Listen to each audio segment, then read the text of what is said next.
লোকে কি বলবে এইটা যদি আপনার জন্য ইম্পর্ট্যান্ট হয় তাহলে আপনি কোনো দিনও সফলতার সিঁড়ি উঠতে পারবেন না।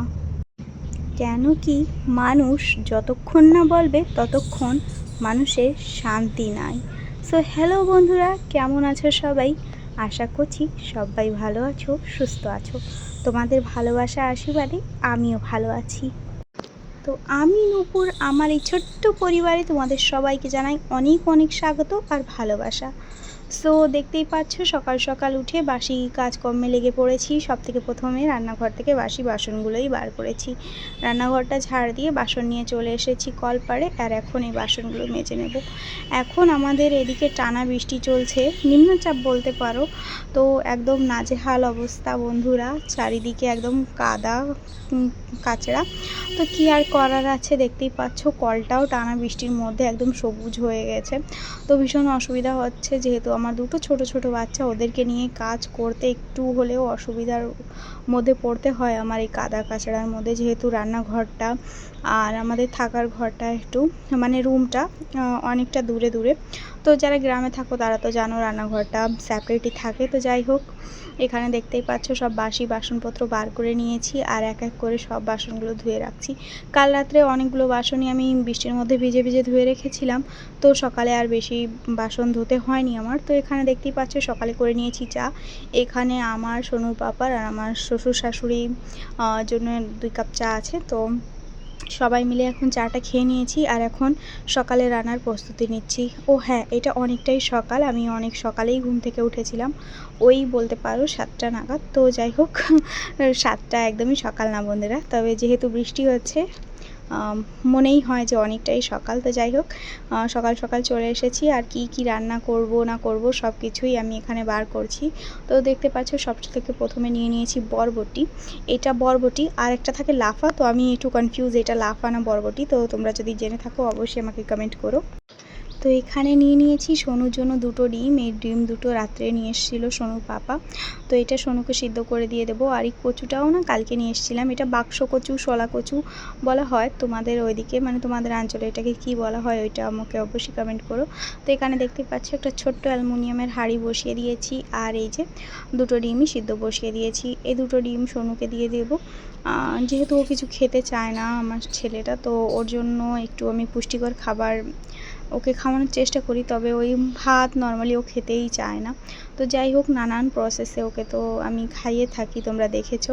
তো এখানে দেখতেই পাচ্ছ বৃষ্টির জন্য লাইটারে কি হয়েছে আমি বুঝতেই পারছি না। এই গ্যাসটা জ্বলেছে, ওইটা একদমই আমি জ্বালাতেই পারছিলাম না।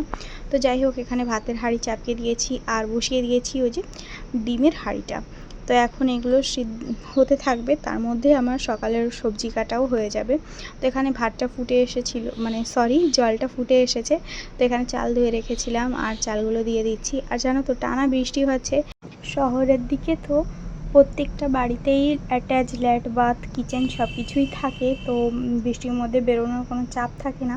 কিন্তু আমরা যেহেতু গ্রামে থাকি আর আমাদের গ্রামে লেট বাথ তারপরে হচ্ছে রান্নাঘর এসব একটু দূরে দূরেই থাকে, যার কারণে একটু অসুবিধা হয়। তো যাই হোক, এখন তো গ্রামেও সব মানে অনেকটাই বাড়িতেই সব কিছু অ্যাটাচ করে বানিয়ে নিচ্ছে, তো এটা একটা ভালো দিক। তবে আমার এখনও অতটা আমি স্টেবল নয় বলতে পারো। তো আমাদের এখনও কোনো সামর্থ্যই নেই যে আমরা নতুন করে ঘর বাড়ি করবো বা কিছু। আমার এই টিনের ঘরেই আমি অনেক শান্তিতে আছি। তো এখানে দেখতে পাচ্ছ ডিমগুলো সিদ্ধ করে নিয়েছিলাম, হাঁড়িতে জলটা চেঞ্জ করে নিয়েছি আর এই যে ঠান্ডা জল নিয়ে নিয়েছিলাম। তো এখানে সোনু বলছে ও ডিমগুলো ছুলবে, তো আমি ওকে একটা ডিম ছুলে দেখিয়ে দিয়েছি যে কেমন করে ছুলতে হয়। তো একটাও নিজের থেকেই ছুলেছে, আর ও একটু এখন ম্যাচিওর হওয়ার চেষ্টা করছে, স্বাবলম্বী হওয়ার চেষ্টা করছে। তো দেখতেই পাচ্ছ ডিমটা ছুলে নিয়েছি আর একটু ওকে দিয়ে দিয়েছি, একটু লবণ দিয়ে দিয়েছিলাম, লবণটা না দিলেও খেতেই চাইতো না। তো এখানে দেখতে পাচ্ছ এক বাইটটাও আলাদা করে নিয়েছে, ও যেহেতু এক বাইটটাই খায়, সাদা অংশটুকু খায়। তো যাই হোক, ওকে ওখানে ডিম সিদ্ধ খাইয়ে আমার সকালে রান্না হয়ে গিয়েছিল। তো সবাইকে খাবার দিয়ে আমি চলে এসেছি আমার ঘরে। আর এখন এই যে বিছনাটা তুলবো, সকাল সকাল আমার বিছনাটা তোলা হয় না, বাচ্চাদের নিয়ে কাজ করি তো আমার একটু অসুবিধা হয়, একদম ভোর সকালে আমার একদম বিছনাটা একদমই তোলা হয় না। তো যাই হোক, কিছু করার নেই, বাচ্চারা যখন বড় হয়ে যাবে তখন তো আর এই অসুবিধার মধ্যে আমার পড়তে হবে না। তো এখানে দেখতে পাচ্ছ সোনুর ব্যাগের এই হুকটা খুলে গিয়েছিল, তো একটু বলছিল মাম্মা এটা খুলে গিয়েছে, এটা লাগিয়ে দাও লাগিয়ে দাও, তো এটা লাগিয়ে দিয়েছি। আর এর মধ্যে ও যেহেতু এখনও স্কুলে যায় না, এখন অনেকটাই ছোট, তো এর মধ্যে ওর স্লেট এমনি নর্মাল যে বুকগুলো থাকে সেই বুকগুলোই আছে, মাঝে মাঝে একটু লেখাপড়া করে। তো যাই হোক, এখানে দেখতেই পারছো আমি চলে এসেছি ঘরে, আর এখন একটু ঘরটাকে গুছিয়ে নেব। প্রত্যেক দিনই হাতে হাতে একটু গুছিয়ে রাখার চেষ্টা করি। ছোট বাচ্চা নিয়ে তো তেমন মানে সপ্তাহে একদিন করে এরকম পরিষ্কার করা হয় না, আমি প্রত্যেক দিনই একটু করে পরিষ্কার পরিচ্ছন্ন করে রাখার চেষ্টা করি। তো দেখতেই পাচ্ছ এখানে একটা বেড কভার নিয়ে নিয়েছি। এখন এই ব্লু বেড কভারটা চেঞ্জ করব, ওই লাল বেড কভারটা পাতবো। তো জানো তো অনেক দিনই হয়েছে এই বিছনার চাদরটা আমি চেঞ্জ করিনি, মানে ওই 4-5 দিন মতো হয়ে গেছে। আর বৃষ্টির দিনে না 3-4 দিন মতো বিছনা চাদর রাখা আর ছোট বাচ্চাদের বাড়িতে খুবই টাফ একটা ব্যাপার। তো যাই হোক, এখানে বিছনা ঝাঁটাটাও নিচে পড়ে গিয়েছিল, তো তুলে নিয়েছি। আর এখন এই যে বেডের উপর যে তোষকটা দেওয়া, এটা তুলে নিচ্ছি।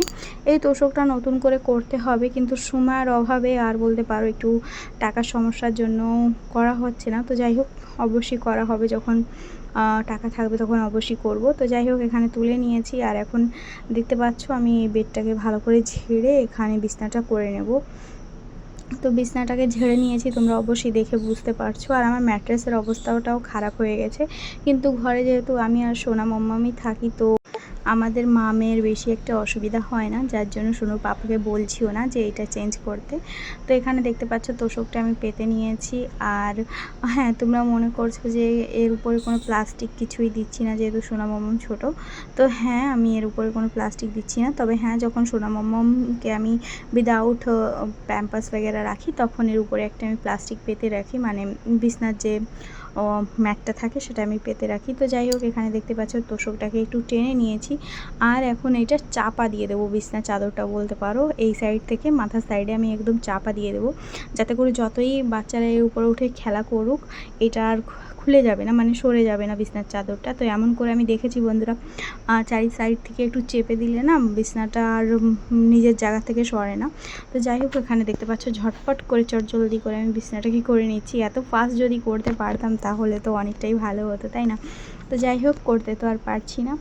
তো সকাল সকাল উঠে একটা লাভও হয় বন্ধুরা, সকাল সকাল সব বাড়ির ঘরে কাজগুলো কমপ্লিট করা যায়। তো ওইদিকে বিছনা চাদর সব গুছিয়ে আমি চলে এসেছি দুপুরে রান্নার তোড়জোড় করার জন্য। আমি যেহেতু 2 বেলা এখন রান্না করছি না, মানে দুপুরেরটা আমি সকালেই রান্না করে রাখি। তবে আজকে কী যে হয়েছে, সোনুর পাপা সকাল সকালই খেয়ে দোকানে চলে গিয়েছে, তো আমার রান্না করাটা হয়নি। আর সোনা মাম্মামকে নিয়ে তো রান্না করাটা খুবই মুশকিল। তো এখানে দেখতেই পাচ্ছ অনেক দিন পর বন্ধুরা, অনেক দিন বলতে পারো, এই পাবদা মাছ বাড়িতে আনা হয়েছে।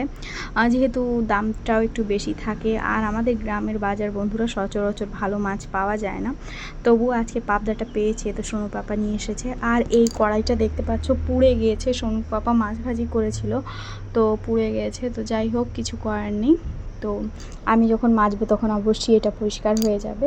তো এখানে দেখতেই পারছো আমি পাবদা মাছগুলো এক এক করে দিয়ে দিয়েছি। আর লবণ হলুদের সঙ্গে আমি একটু লেবুর রস দিয়েছিলাম, যেহেতু এটা আঁশ ছাড়া মাছ, আর আঁশ ছাড়া মাছগুলো তেলে পরে দিলে অনেকটা তেল ছুটে আসে গায়ে, তো যার জন্য আমি একটু লেবুর রস দিয়েছি। আমি দেখেছি লেবুর রস দিলে নাকি মাছটা কম ছোটে, তো যাই হোক আমি দিয়েছিলাম। আর হ্যাঁ, একটু হলেও মাছের তেলটা একটু কমই ছিটকিয়েছে। তো যাই হোক, এখানে দেখতে পাচ্ছ এক এক করে আমি সব পাবদা মাছগুলো ভেজে নিয়েছি।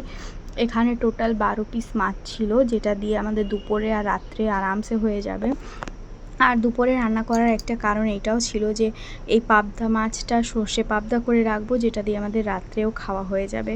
তো এখানে দেখতে পাচ্ছ একের পর এক আমি সব মাছগুলোই ভেজে নিচ্ছি। আর সত্যি কথা বলতে বন্ধুরা, তুলনামূলক এই তেলটা অনেকটাই কম ছুটেছিল, আর এই ট্রিকটা আমার খুবই কাজে লেগেছে। তোমরাও চাইলে আঁশ ছাড়া মাছগুলোতে একটু লেবুর রস দিয়ে ভেজে দেখতে পারো, তেল বেশি একটা ছিটকে আসে না। তো এই পাশে দেখতে পাচ্ছ আমার কালো কড়াইটা বসিয়ে দিয়েছি, ওখানে আমি চাল কুমড়োর ঘন্ট বসিয়েছি।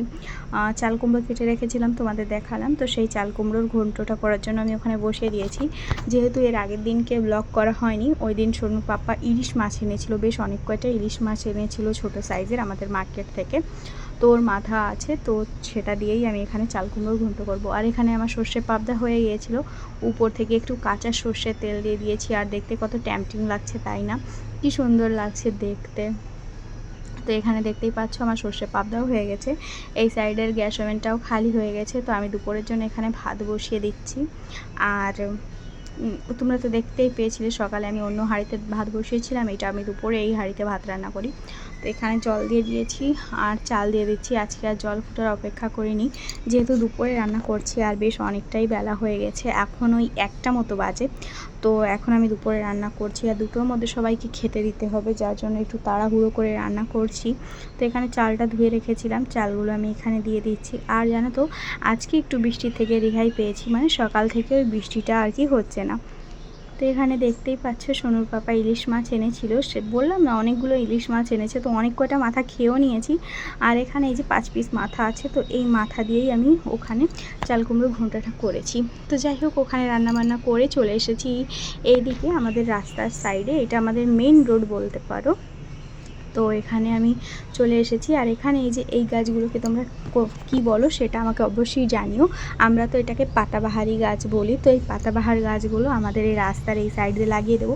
এখানেই এই গাছটা লাগানো ছিল জানো তো, এই যে আমাদের কাকা শ্বশুরের বাড়িতে ওনাদের ঘর এসেছে সরকারি, তো ওনারা ঘর করছে আর যার জন্য না এই গাছটা কেটে দেওয়া হয়েছিল। তো যাই হোক মানুষের সুবিধা অসুবিধা থাকতেই পারে, তো এটা নিয়ে আমি কিছু মাইন্ড করিনি। তো এখানে কেটে দিয়েছিল, তো আমি সেই গাছটাই আবার এখানে লাগিয়ে দিচ্ছি, যেহেতু কাকিমাদের কাজ এখন হয়ে গেছে, মানে আমার কাকা শ্বশুরের বাড়ির গাঁথনিটা হয়ে গেছে, ছাদ ঢালাইটাই বাকি আছে। তো এখানে লাগিয়ে দিচ্ছি, আবার এখানে হয়ে যাবে গেটের মতো। আর এটা দেখতে না ভীষণ ভালো লাগে, বাড়ি ঢুকার রাস্তায় যদি এরকম করে পাতাবাহারের গাছ লাগানো থাকে তো ভীষণই ভালো লাগে। আর আমাদের বাড়িতে যেহেতু অনেক লম্বা লম্বা মানে মেহগনির গাছ আছে, তো তেমন করে ফুল গাছ লাগানোই হয় না, আর লাগালেও সেটাই ফুল বেশি একটা হয় না। তো আমি এখানে লাগিয়ে দিচ্ছি। আর এরই মধ্যেই আমার সোনু পাপা ঘুম থেকে উঠে চলে এসেছে, আমার সোনা পাপা। ও এসে বলছে যে মাম্মা আমিও গাছ লাগাবো। তো এই দেখতে পাচ্ছ খালি পায়ে চলে এসেছে, কি মা কি করছে। তো এখানে ওকে একটা দিয়ে দিয়েছি ডাল, বলেছি তুমি লাগাও। তো এখানে কি যেন বলছিল আমার বেশ এখন মনে আসছে না। তো যাই হোক এখানে সোনুও আছে, সোনুও চারা গাছটা লাগাবে, আমাকে বলছে মাম্মা আমি কোথায় লাগাবো। তো এখানে চলে এসেছি আর সোনুকেও এখানে একটু গর্ত খুঁড়ে দেবো, যাতে করেও এখানে গাছটা লাগাতে পারে। তো আমি ওকে বলেছি যে ছোট্ট একটা মেহগনির চারা হয়েছে এর পাশে এখানে লাগিয়ে দিতে, এখানে এই ঝাউ গাছটা লাগালে বেশ ভালোই লাগবে। তো এখানে দেখতে পাচ্ছ সোনুকে যে ডালগুলো দিয়েছিলাম, তো সোনু এখানে ওইগুলো লাগিয়ে নিচ্ছে। আর ভিডিও এই পর্যায়ে এসে তোমাদের একটা কথা না বললেই নয়, যারা আমার পুরনো বন্ধু আছো তাদের তো অনেক অনেক ভালোবাসা, তোমরা এইভাবেই আমার পাশে থেকো, আমাকে সাপোর্ট করো। আর যারা আজকে নতুন আমার ভিডিও দেখছো তাদেরকে একটা কথাই বলবো, আমার ভিডিওর কোনো অংশ যদি তোমাদের ভালো লেগে থাকে তাহলে প্লিজ একটা লাইক কমেন্ট করে আমার পাশে থেকো। আর আমার চ্যানেলে নতুন যেহেতু তোমরা আমার এই একটা ছোট্ট পরিবারের সদস্য হয়ে আমার পাশে থেকে যেও। তো অনেকগুলো নাইটি বৃষ্টির কারণে না প্রত্যেক দিন পরা হচ্ছিল কিন্তু ধোয়াই হচ্ছিল না। আজকে যেহেতু বৃষ্টির দেখাটা নেই, তো সব কয়েকটা নাইটি আমি ধুয়ে দিয়েছি দেখতে পাচ্ছ। তো যাই হোক এখানে সব নাইটিগুলো ধুয়ে আমি স্নান করে নিয়েছি, স্নান করে চলে এসেছি। আর এখন এই যে সব জামা কাপড়গুলো মেলে দিচ্ছি। আর সোনা মমমের কিছু ছোটো ক্যাথা বা সোনা মমমের কিছু জামা কাপড় ছিল যেগুলো আমি ধুয়েছিলাম, তো সব কিছুই এখন মেলে দিচ্ছি। আশা করছি আজকের ভিডিওটা তোমাদের অনেক অনেক ভালো লেগেছে। আর যদি আমার ভিডিওটা ভালো লাগে থাকে তাহলে প্লিজ লাইক কমেন্ট শেয়ার করো। আজকের মতো এইটুকু।